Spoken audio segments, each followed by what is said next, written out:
Hi, and welcome to JD's Longbox. I'm your host, JD. For this episode, we're looking at the live-action adaptation of Ghost in the Shell, released in 2012 by Paramount, DreamWorks, and Amblin Partners. The film was directed by Rupert Sanders. The script, based on the Ghost in the Shell manga created by Masamune Shirow, was written by Jamie Moss, William Wheeler, and Ehren Kruger. The Ghost in the Shell anime from 1995 is one of my all-time favorite movies, and I'd been dreaming about seeing or possibly directing a live-action remake for decades. While the story shares elements like the interagency politics and the Major's soul-searching identity struggle, and they share similar set pieces, what finally came out was far from a faithful adaptation.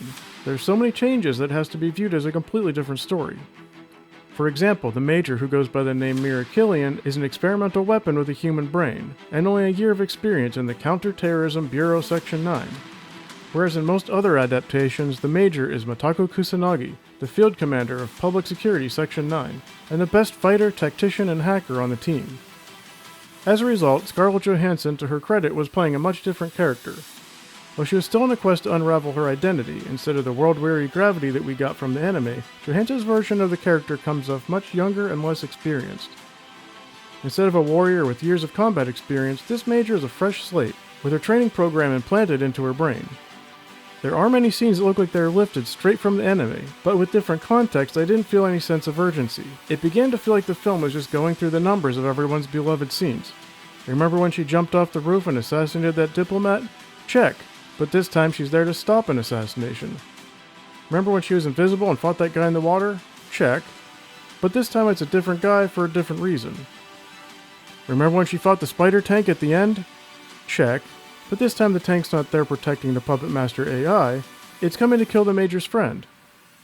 The other actors also gave good performances in bringing the supporting characters to live action, Beat Takeshi and Pilou Asbaek being the standouts for their portrayals of Chief Aramaki and the Major's wingman Batao. As for the production side, the cinematography does a good job of showing off the cyberpunk future without relying on the Blade Runner look that we usually get, and the Weta Workshop went above and beyond in all of the props, costumes, and special makeup effects to pull off the cyborgs of this world. Overall, for a sci-fi film, I would put this right alongside 2012's Total Recall, itself a remake of a much more beloved 90s movie. Both are set in a cyberpunk near future, both have fun action scenes set against the backdrop of a hero searching to discover their true identity. While Total Recall is inferior to its original, I did like the remake, so objectively I'll say that the Ghost in the Shell remake is just as enjoyable. But personally I have too much of an attachment to the original to see the remake as anything but a poor imitation. If you enjoyed this review and want to see more, be sure to like and subscribe and then check out some of my other videos. If you want to learn more about the original manga, then check out my review of the Ghost in the Shell manga. And if you're curious about my thoughts on the animated feature film, then check out my review of Ghost in the Shell anime. Until next time, I'm JD, and this box is closed.